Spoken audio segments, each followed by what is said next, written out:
Munnayuganda woli weesibe onywere olw'ensonga kiraga nti tuli b'amaanyi ekitenkanika ng'eggwanga. General Muhoozi Kainerugaba CDF w'amagye ag'eggwanga eryakuno oluvannyuma lw'akabanga ng'ensonga z'olutalo olwa Iran wakati ne Isreal ate era n'eggwanga lya Amerika nga zitojjera era nga zigenda mu maaso.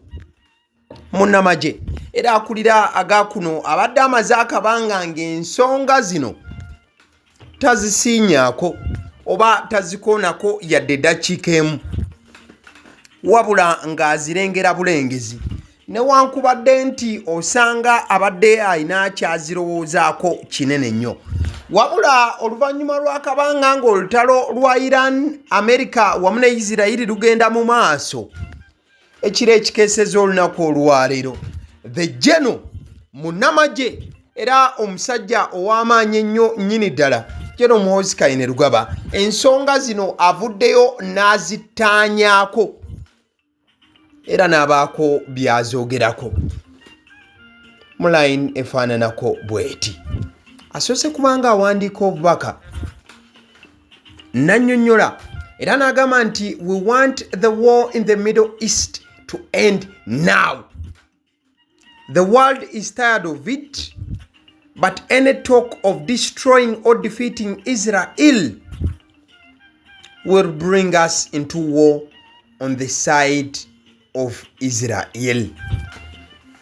General Muhoozi ng'agamba nti twagala olutalo oluli mu Middle East lukome kati. N'agamba nti ensi ekooye era ekooyedde ddala olutalo luno. Bigambo bya General Muhoozi Kainerugaba. In fact General Muhoozi takomye ku kyakugamba nti ayagala olutalo luno lukome, wabula ye alagiddewo ne sayidi ye kuba agambye but any talk of destroying or defeating Israel will bring us into the war on the side of Israel. General Muhoozi Kainerugaba n'agamba nti naye singa wabaawo okwogerezeganya kwonna okwagala okubeera nga baagala abasajja okukuba Isirayiri, agambye ekyo kijja kubanga kireeta Uganda okuyingira mu lutalo luno ate nga Uganda ejja kubeera ng'eri ku sayidi ya Isirayiri. Bigambo bya General. In fact General takomye ku kyakubeera nga akangaza n'okulaga obusungu obw'amaanyi naddala ku lutalo oluli mu Middle East. Alina obubaka bw'ayongeddeko. Agambye nti if Israel needs help, it only needs to ask. Their Ugandan brothers are ready to assist. General Muhoozi Kainerugaba wano waweereddeyo obweyamo bwe n'agamba nti eggwanga lya Isirayiri bwe liba nga lyetaaga obuyambi liyina kusaba busabi, era n'agamba nti okusaba zino okusaba obuyambi n'agamba nti baganda baalyo aba Uganda beeteefuteefu okubeera nga bateekawo obuyambi bwalyo, era nti Uganda neeteefuteefu okwegatta ku Isirayiri okulwana olutalo olwo ne Iran. In fact awandiise n'agamba n'ogamba if Tehran dares hit us with missiles we shall retaliate with our own missiles. Wulira Uganda bannanga amaanyi geeriko. General Muhoozi agambye nti singa ekibuga Tehran ekya Iran kyagala okusituka kijje kitukube missiles wano e Uganda, agambye nti naffe nga bannayuganda tujja kukwata missiles zaffe tukube Iran oba tukube ekibuga ekyo Tehran ekya Iran. Bigambo biwandiikiddwa the General olunaku oba ekiro ekikeeseza olunaku olwaleero nti if Tehran dares hit us with missiles we shall retaliate with our own missiles. Okategedde bulungi. General ng'agamba nti singa Tehran kyekibuga kya Iran bagezaako tukuba missiles wano naffe tujja kubanga tukwata missiles zaffe tubakube. Mukadde ke kamu eggwanga lya Isirayiri bwe liwulidde obweyamo bwa General Muhoozi ku mukutu ogwa X, waliwo amawulire g'eggwanga lya Isirayiri era nga amawulire gano gamu ku mawulire agasinga obukadde mu ggwanga erya Isirayiri agamanyiddwa nga the Jerusalem Post. gafulumiza egguliro olunaku olwaleero wali mu Isreal nga galaganga eggwanga lya Uganda bwe lyeteeseteese okwegatta ku Isreal okulwana olutalo ne Iran. General Muhoozi okwongera okukakasa nti naye eggulire lino alirabye aripostinze obubaka obubadde bufulumiziddwa eggulire lya Isreal erimanyiddwa nga the Jerusalem Post. Bagambye nti Uganda on the side of Israel amid Iran war. A defense chief says Israel has a right to exist and attacks against her must stop. Uganda's chief of defense forces, General Muhoozi said during a series of ex-Twitter posts expressing his support. Kati ne Israel yennyini oluwulidde obubaka okuva e Uganda ate okuva eri General akulira amagye ne Israel negamba kyekyo eggwanga lya Uganda liri naffe. Bakira bino bigenze okutuukawo nga olunaku lumu emabega General Muhoozi kyajje asibule ambasada w'eggwanga lya Russia era nga bafunyemu kokko akadde ne boogera ne ambasada Vladimir Semevoros eyasiibudde okuba nti amaliriza emirimu gy'abadde akola nga ambasada wa Russia mu ggwanga erya Uganda. Wabula generali bwe bayongedde okulaga enkolagana ejjudde era engumu wakati w'eggwanga lya Uganda ate era wamu n'eggwanga eryo erya Russia mu bufu ofaananako bw'etyo. Wabula wakati awo General yakedde mu mode ndala nnyo olw'ensonga yavuddeyo n'eggwanga lya Cuba n'agamba nti wajja kubaawo olutalo singa abasajja tebalekerawo kubanga balirumbalumba obanga bategeka okubaako ennumba ze bakola ku ggwanga eryo erya Cuba. N'agamba nti ejja kuba world war olw'ensonga Uganda tejja kusirika kulaba nga eggwanga erya Cuba lirumbaganibwa. Osaaga n'okusaaga. Mukadde ke kamu ojja kujjukira nti eggwanga lya Uganda libadde limaze akabanga era General Muhoozi yavaayo n'agamba nti wakulabanga emirembe gitebenkera mu ggwanga erya DRC oba erya Congo. Yavuddeyo n'agamba we want total peace with our brothers and sisters in the DRC. We have some issues to sort out in Ituri. Apart from that we are doing well. Jeno ng'ayogera ku nsonga y'okubeera nga ayagala emirembe gyongera okubukala mu DRC. Wabula yavuddeyo n'agamba nti we announced that we are ready to withdraw from all our positions from Rubero to Muhoozi in eastern DRC in coordination with the DRC government. General Muhoozi yalaze nti eggye lya Uganda liteekateeka okubeera nga liva mu bitundu byonna bye bibaddemu wali mu ggwanga lya Congo okuviira ddala e Rubero paka e Muhoozi mu eastern DRC.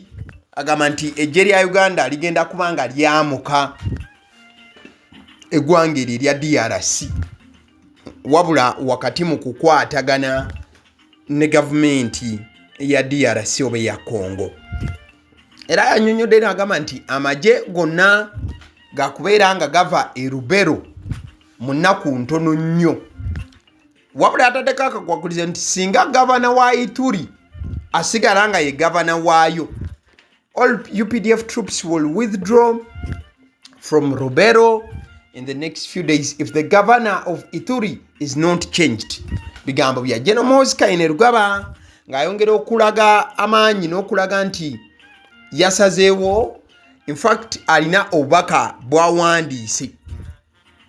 N'agamba nti let me inform our 100 million brothers and sisters in DRC that I stand up and salute when I see President Tshisekedi. He is my big brother. Yayongedde okulaga enkolagana ye ne Congo n'agamba nti ayagala okutegeeza abannakongo bonna nti ye nga General Muhoozi buli lwalaba president wa DRC President Tshisekedi asituka n'amukubira salute. N'agamba nti oyo muganda wange ddala, oyo muganda wange ddala, simulinaako tabu yonna, simulinaako tabu. Wabula nga General CDF yawadde dda orders ze era agambye I have given the orders, our troops will be out of Rubero by 3rd of April 2026, Good Friday.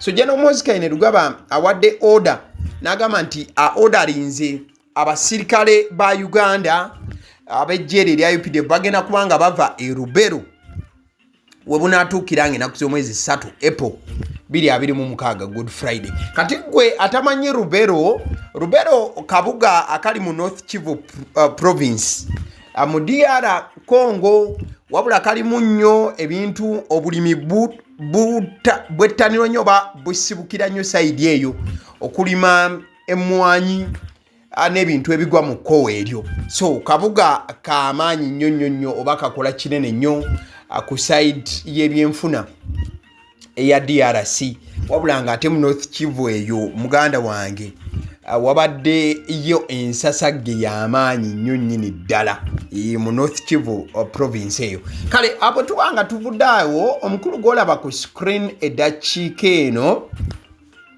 oyo Honorable Minister omukulu Kabyanga yavuddeyo n'ayogera ku nsonga lwaki amagye gavudde ewa Mwami Robert Kyagulanyi Ssentamu wali emagere, era n'agamba nti ensonga lwaki babadde nga bamukuuma bagamba nti Kyagulanyi musajja w'amaanyi nnyo mu ggwanga lino, tomulaba alaba otyo n'omuyisaayisaamu amaaso.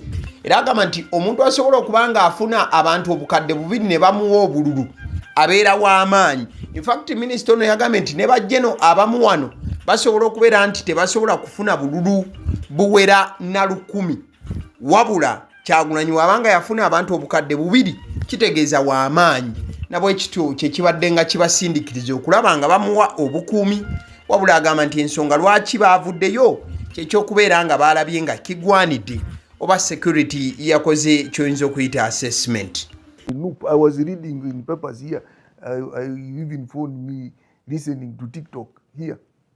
Someone was saying they are already fighting who should be leader of what? Opposition. That was she called the Drigger. He's saying Right Honorable Joel Senyonyi is not is not her choice. You can see all those dynamics. All those dynamics are a threat to the leader of NUP, because now they wait. Who is? You have seen people complaining, my flag was sold. All those are threats. So when security deploys around the Honorable Kyagulanyi's residence or not, they must have assessed the security threat. And when they remove the deployment, they have again assessed the security what? Threat. Ale nzikiriza nkutegeze ku bannaffe aba Honeybites bagamba nti bo omulimu gwe bakola gwa kukolera byakulya eby'abaana abadda ku masomero. Bwe tugamba abaana abadda ku masomero saabo bokka abadda ku masomero, wabula n'ababeera ewaka balina package ey'ebyokulya eby'abaana mu line efaananako bwetyo. Gwe bakubire bukubizo bagambe njagala package y'ebyokulya by'abaana abali ku masomero oba abaana abalya ebyokulya.